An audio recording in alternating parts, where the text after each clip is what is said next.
Sebagaimana rumput ini yang kemudian menghasilkan oksigen untuk manusia. Cuman kadang-kala di antara kita menganggap bahwa ini menjadi masalah. Ya, ini luar biasa ketika dipotong tumbuh lagi, potong tumbuh lagi. Itulah kebesaran Allah Subhanahu wa taala.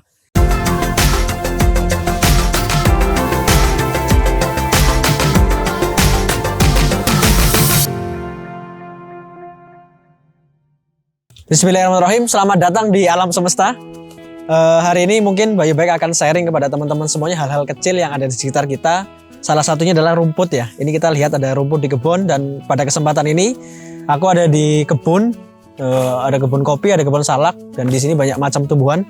Nah, bicara tentang rumput ini, bahwa Allah Subhanahu wa taala menciptakan di dunia ini tumbuhan yang tidak ada fungsinya, termasuk rumput ini.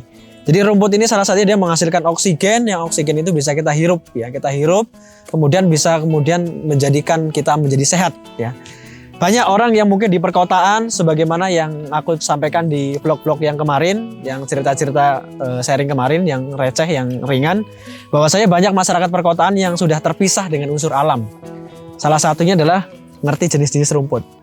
Di Indonesia ini banyak sekali rumput-rumputan ini yang kemudian punya khasiat pengobatan ya.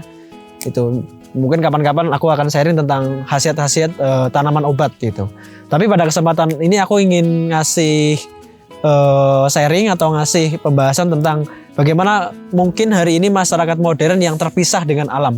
Orang yang tinggal di perumahan, orang yang tinggal di apartemen itu banyak yang kurang pergi ke alam, kurang menghirup udara segar ya. Sehari-hari banyak menggunakan AC gitu. Kemudian kurang berjemur di bawah sinar matahari, sehingga itu juga akan mempengaruhi terhadap kesehatan. Temanya masih sama, berkaitan dengan kesehatan, karena kesehatan itu berkaitan dengan unsur alam, termasuk udara, panas matahari, dan juga tumbuh-tumbuhan. Kenapa kita makan tumbuh-tumbuhan? Kenapa kita makan sayuran?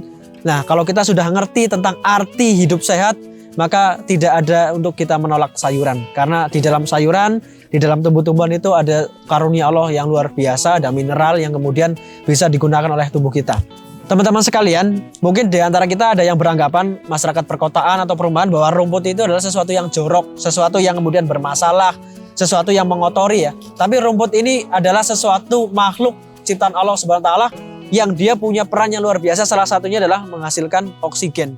Yang oksigen itu bisa kita hirup, kemudian oksigen itu kemudian beredar di seluruh darah kita, dan itu akhirnya menjadikan tubuh kita bisa melakukan proses pembuatan energi dalam tubuh, karena kita membutuhkan oksigen, udara. Ini ya simple, sepele dari rumput. Jadi bagi orang-orang yang beriman dan kita berpikir tentang kebesaran Allah, rumput ini luar biasa, masih Allah. Jadi manfaatnya dia memberikan yang terbaik yang dia bisa lakukan untuk kita manusia, untuk kehidupan, biar lestari alamnya.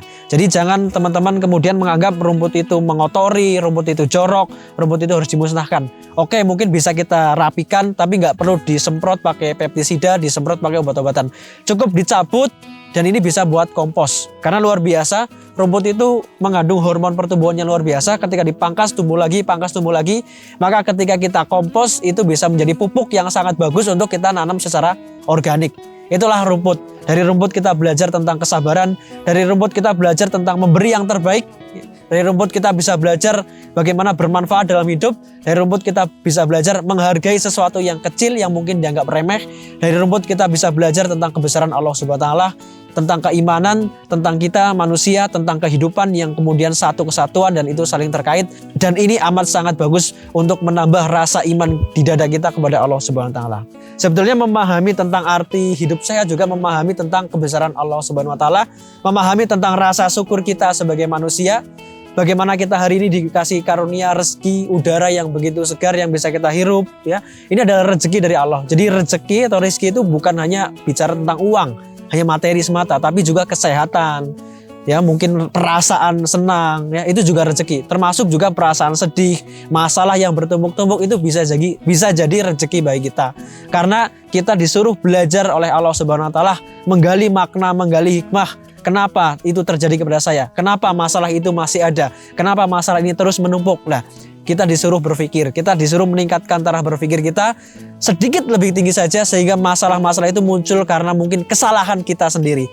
Jadi mari kita muhasabah, mari kita evaluasi, sehingga kita bisa menjadi orang yang lebih bertafakur kepada Allah Subhanahu wa taala, mensyukuri semua nikmat Allah. Kalau di video-video yang kemarin aku pernah cerita tentang bagaimana melatih kesabaran, melatih rasa syukur. Salah satunya, ayo kita berinteraksi dengan alam. Kita lihat kebesaran Allah, kita lihat pohon-pohon, kita lihat kebun, kita hirup udara segar. Kita jalan, pergi ke gunung, pergi ke kebun, ke hutan. Insya Allah itu akan mengobati rasa stres kita, rasa suntuk kita, rasa cemas kita. Dengan kita jalan di kebun, di hutan, ya insya Allah itu. Jadi sehat itu sebetulnya adalah kesatuan kita dengan alam semesta, manusia, dan kehidupan yang semua itu adalah makhluk dari Allah SWT, dan hati kita terhubung pada Sang Pencipta. Sehingga ada ketenangan, ada keimanan kepada Allah SWT, zat yang menciptakan kita semua. Sehingga kita nggak perlu khawatir tentang rizki, tentang jodoh, tentang apapun, karena semuanya nanti akan kembali kepada Allah SWT. Dan tugas kita adalah bagaimana berikhtiar, berdoa sebanyak-banyaknya, berusaha sekuat-kuatnya untuk memberikan yang terbaik untuk diri kita, untuk masyarakat, untuk umat, dan juga untuk Allah Subhanahu wa Ta'ala. Mungkin itu poinnya yang ingin aku share ke teman-teman. Bagaimana kita mensyukuri nikmat, bagaimana kita melatih keterampilan sabar kita, bagaimana kita berinteraksi dengan alam, karena itu adalah salah satu pengobatan secara alamiah. Mudah-mudahan video ini bermanfaat. Simpel, sepele, tapi mudah-mudahan ini ada sudut pandang yang lain yang bisa teman-teman gali dari vlog Bayu Baik ini. Teman-teman jangan lupa subscribe channel saya, share sebanyak-banyaknya jika ini bermanfaat. Terima kasih.